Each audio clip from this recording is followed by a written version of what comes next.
Welcome to our YouTube channel Aryabhatta institute of mathematics. इस channel पर हम जहाँ तक सक्षम हो सकते हैं आपको वीडियोस प्रोवाइड करेंगे। आज के नए टॉपिक को आगे बढ़ाते हैं। कंटिन्यूटी हमारा टॉपिक रहेगा और आज इस कंटिन्यूटी के बारे में, हिंदी में इसको सातत्यता कहते हैं, तो इसके बारे में हम जानकारी लेंगे। एक्चुअली में जो कंटिन्यूटी है उसका मीन क्या होता है, अगर मैं उसे एक लाइन में लिखना चाहूँ कि कंटिन्यूटी का मीन क्या होता है, तो देखिए मैं उसको एक लाइन की तरह यूज़ करूँगा, मतलब एक सेंटेंस की तरह। तो आप देखिए क्या कहेंगे। कंटिन्यूटी का मतलब होता है, continuity means the graph of the function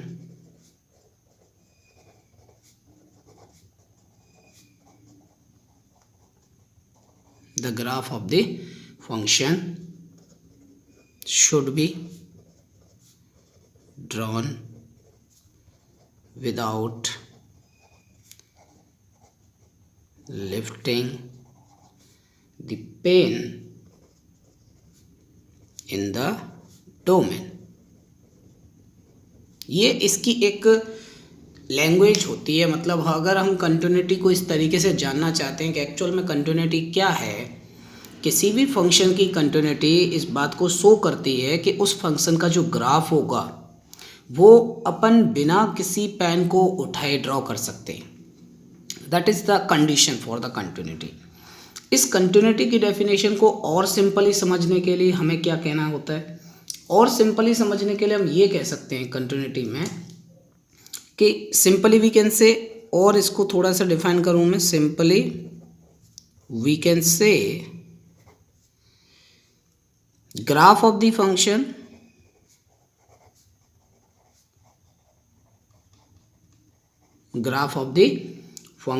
should not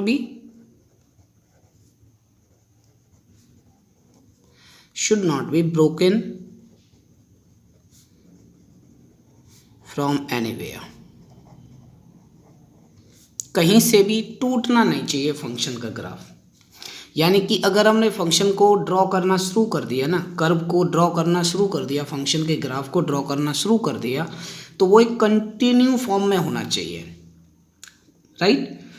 अब प्रॉब्लम ये है, कई क्वेश्चंस ये आते हैं स्टूडेंट्स के कि तो सर फिर इस कंटिन्यूटी को यूं क्यों पढ़ते हैं, क्यों ग्राफ ही क्यों नहीं खींच लेते, उससे तो मैं फटाफट पता चल जाएगा कि फंक्शन कहाँ हमें पेन उठाना पड़ रहा है, कहाँ फंक्शन टूट रहा है। तो it is very simply to check that कि फंक्शन कहाँ कंटिन्यूस होगा, कहाँ नहीं होगा। अगर फंक्शन पेन से ही पता किया जा सकता है, यानी कि इसी बात की हेल्प से पता किया जा सकता है कि उसे कहाँ कंटिन्यूटी मिलेगी, कहाँ कंटिन्यूटी नहीं मिलेगी, तो इसके लिए मेरा जवाब ये है बच्चों कि इसके लिए एक मेजर प्रॉब्लम ये आती है कि हम हर फंक्शन का ग्राफ ड्रॉ नहीं कर सकते। जब हम हर फंक्शन का ग्राफ ड्रॉ ही नहीं कर सकते तो इसका मतलब तो ये हो गया कि हमें फिर उसको मैथमेटिकली डिफाइन करना पड़ेगा कि जब किसी भी फंक्शन की पॉसिबिलिटी नहीं है प्रत्येक ग्राफ को ड्रॉ करने की, तो उस केस में हमें मैथमेटिकली क्या करना पड़ता है, एक डेफिनेशन क्रिएट करनी पड़ती है किसी भी फंक्शन के लिए, और वो डेफिनेशन जो होती है उसके बेसिस पे हमें काम करना पड़ता है। क्लियर है मेरी बात। तो प्रॉब्लम आपको समझ में आई, प्रॉब्लम क्या है, प्रॉब्लम नोट करेंगे and then we will go to the definition. So we are starting from hashtag and hashtag the problem is what. Note कर सकते हैं आप, और एक नोट्स की तरह आप लिख भी सकते हैं। We can't able to draw the graph of the function of each function. हम प्रत्येक फंक्शन का ग्राफ ड्रॉ नहीं कर सकते। So we have defined the continuity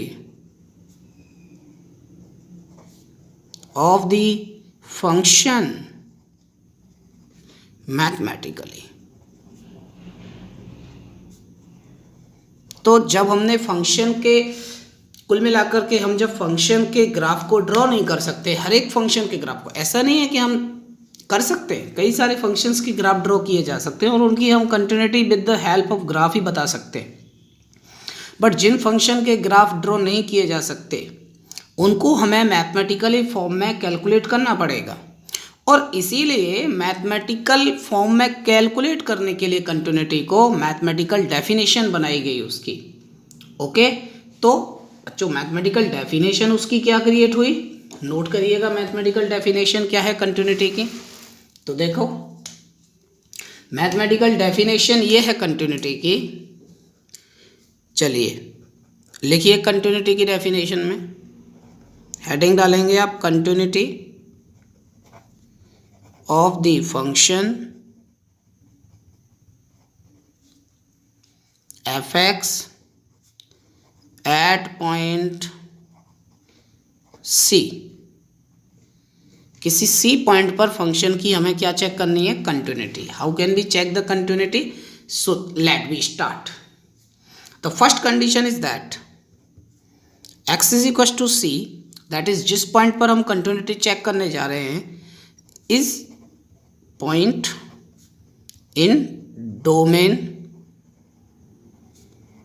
of F X. The first condition is that, यानी कि कहने का मतलब ये हुआ कि हम ऐसे अरे गहरे पॉइंट्स पर कंटिन्यूटी नहीं देखेंगे। कंटिन्यूटी हम वहाँ देखेंगे जब फंक्शन हमारा कहाँ पर होगा, अपने डोमेन के पॉइंट्स पर चेक किया जाएगा।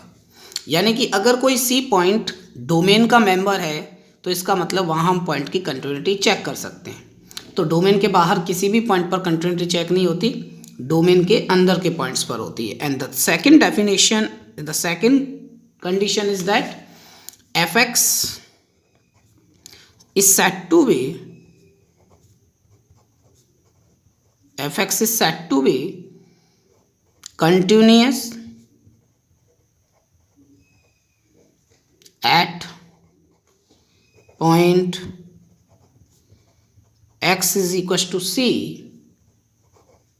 if limit x approaching to c fx is equal to fc. This is the limiting approach of the function. इसको बच्चों मैं क्या कह सकता हूँ, इसको मैं कहूँगा लिमिट ऑफ द फंक्शन,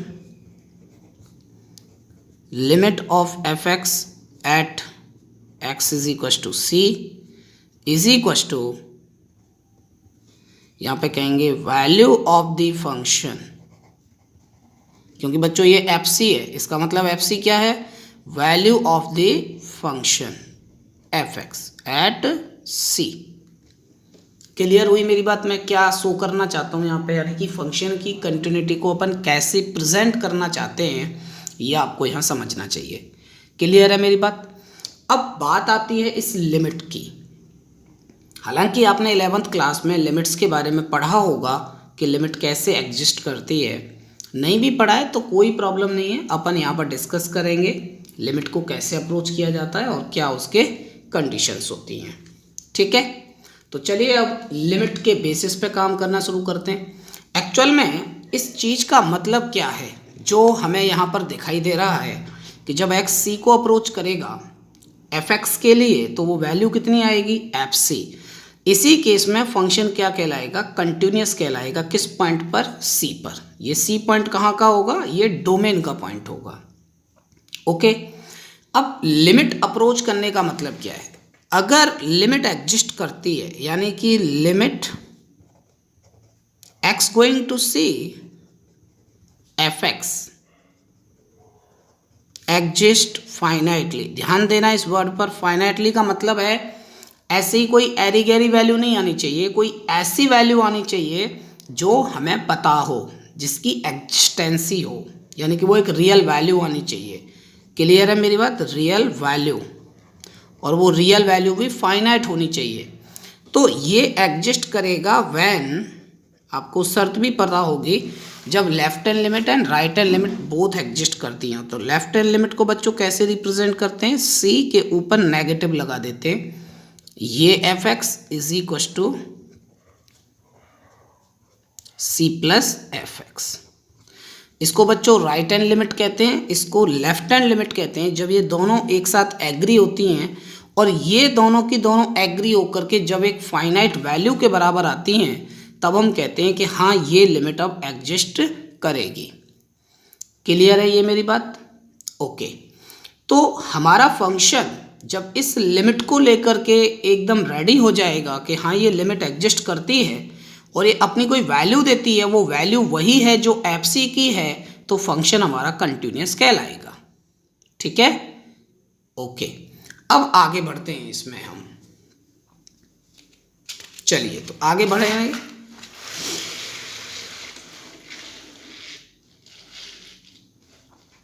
अब कंटिन्यूटी से आगे का जो रोल है फंक्शंस का, जैसे कि मैं आपके लिए एक दो क्वेश्चन लिख देता हूँ। जैसे मान लो मेरे पास कोई फंक्शन एफ एक्स डिफाइन कर रखा है मैंने 1 and 0। 1 तब है जब x is not equal to 0 and 0 है जब x is equal to 0। Simply बच्चों इस फंक्शन का ग्राफ ड्रॉ किया जा सकता है ना।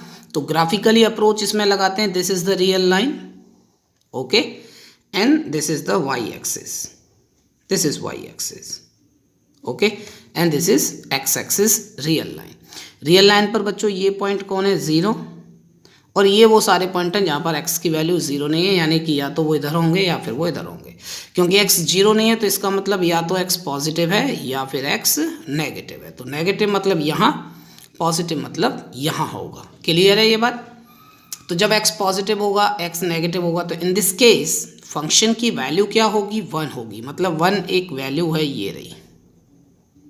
और ध्यान देंगे कि 1 ओपन तरीके से होगी, यानी कि इस तरीके से होगी। 0 के जैसे जैसे आप नेबरहुड में एंटर करोगे, फंक्शन तुरंत यहाँ टॉप पर आ जाएगा, ये वैल्यू पिकअप करने जाएगा।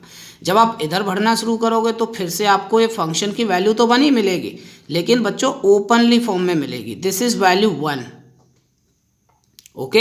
ये y की वैल्यू कितनी है? 1, क्योंकि फंक्शन की वैल्यू 1 है जब x या तो पॉजिटिव है या नेगेटिव है। बट जैसे x की वैल्यू 0 होती है तो फंक्शन की वैल्यू भी क्या हो जाती है? 0, यानी कि तुरंत यहाँ जैसे ही इसकी नेबरहुड में आएगा तुरंत 0 की तरफ फॉल डाउन हो जाएगा। इसका मतलब ये होगा बच्चों कि फंक्शन जब इसकी 0 में जा रहा था तो कंटिन्यूस नहीं हो रहा था, सीधे पहले यहाँ ड्रॉप हो रहा था एंड देन यहाँ जा रहा था। इसका मतलब फंक्शन पेन उठा करके बताना पड़ेगा कि यहाँ से सीधा यहाँ आया। तो इसका मतलब क्या हुआ? F X is not continuous at x is equal to 0। एक ही लाइन में ये पता चल गया हमें। अब कोई कहेगा कि सर यहाँ तो बिना पेन उठाए हम काम कर रहे थे। एग्जैक्टली यहाँ हम बिना पेन उठाए काम कर रहे हैं, यानी कि फंक्शन का ग्राफ बिना पेन उठाए ड्रॉ किया जा रहा है। तो यहाँ पूरे के पूरे में फंक्शन कंटिन्यूअस है। मतलब x इज लेस देन 0 में एफ एक्स कैसा है? कंटिन्यूअस। x इज पॉजिटिव में भी वही सेम कंडीशन की जैसे जैसे हम विदाउट लिफ्टिंग, यानी कि F X is again continuous. Clear है मेरी बात? तो फंक्शन कैसे कंटिन्यूअस है? According to the graphical approach. Otherwise अगर हम यहाँ पे लिमिटिंग अप्रोच लगाते तो देखिए, लिमिट x अप्रोच करता 0 एफ एक्स, तो इसका मतलब ये तभी आता जब x 0 नेगेटिव पर वैल्यू निकाली जाती और यही वैल्यू किसके बराबर आ रही होती? 0 प्लस, तब ये एग्जिस्ट किया माना जाता। तो मैंने क्या किया, सॉरी एंड, इसके अप्रोच करने का मतलब है एंड, इसके और इसके ऊपर काम किया जाए। तो सबसे पहले मैंने लिया limit x approaching to 0 negative F X. अब एफ एक्स यानी कि 0 नेगेटिव का मतलब है 0 की नेबरहुड। ये x इज इक्वल टू 0 की वैल्यू है। 0 की नेगेटिव का मतलब है 0 से आप पीछे की तरफ जाइए। थोड़ा सा जैसे ही पीछे जाओगे 0 से तुरंत यहाँ कहीं आ जाओगे आप, और यहाँ कहीं आने का मतलब फंक्शन की वैल्यू कितनी है? 1। क्लियर है? अगर आप x अप्रोच करते हो बच्चों 0 प्लस पर इस एफ एक्स को, इसका मतलब आप 0 के दाहिनी तरफ जा रहे हो। दाहिनी तरफ बच्चों फिर से वैल्यू कितनी है फंक्शन की? यहाँ देखो 1 दिख रहा है कि नहीं? तो ये भी 1 आएगा। बट यहाँ सुनो, अब लिमिट वैल्यू तो आपकी कितनी आ गई? लिमिटिंग वैल्यू तो आ गई फंक्शन की x अप्रोचिंग 0 एफ एक्स करने पर कितनी आ रही है? 1 आ रही है। ओके, बट क्या कह रहे थे हम? f0 कितना दिया हुआ है बच्चों? f0 तो सिंपली 0 दे रखा है, देखो ग्राफ में f0 तो कितना दे रखा है? 0। इसका मतलब ये होगा कि यहाँ पर फंक्शन की जो वैल्यू है वो लिमिटिंग वैल्यू के साथ एग्री नहीं कर रही। इसका मतलब function according to the mathematically definition is not continuous. Is it clear? Okay, the next is a function given, the second problem is एक f(x) दिया हुआ है, x and 0, x when x is positive और equals to 0 and ये condition. बच्चों इसका graph draw कर लेते हैं पहले, बड़ा सिंपल सा ग्राफ है।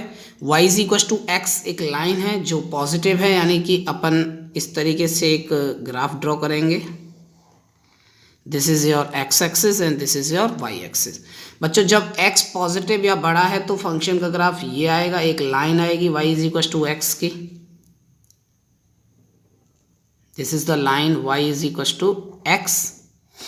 और जब आप इससे छोटे रहते हैं यहाँ तक, दैट इज यहाँ से यहाँ तक, तो ये वैल्यू आना शुरू हो जाएगी, क्योंकि फंक्शनल वैल्यू यहाँ पे कितनी है? 0।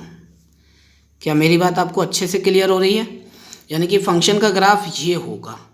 ओके, अब एक बात सोचो, क्या फंक्शन बिना पेन को उठाए ड्रॉ नहीं किया जा सकता? किया जा सकता है। यहाँ से देखो यहाँ तक अगर आप जाएंगे तो without lifting the pen we can draw the graph at each point. Hence,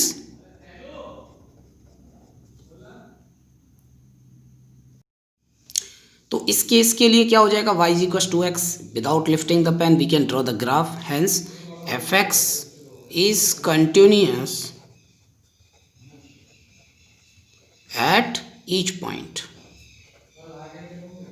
okay, graphically हमने ये कह दिया कि ये फंक्शन प्रत्येक पॉइंट पर क्या है? कंटिन्यूअस है। सिंपली चलिए तो